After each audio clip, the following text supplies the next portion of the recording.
Hello guys, so for today's video we'll be teaching you how to add music to your Facebook post. You want to learn this if you want to be more creative on posting your content on Facebook by adding music. It will be more creative and more fun.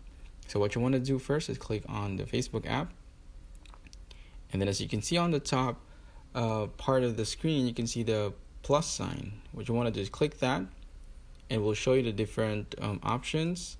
Click on the post option, and then you can add anything, create a content, maybe write something, or you can add a picture. But what I want to do is maybe add a background like so, and then you can add your music by clicking the add to your post on the bottom part of the screen. And then on the second to the bottom option, you can see the music. And then here, you can see the different options to the music.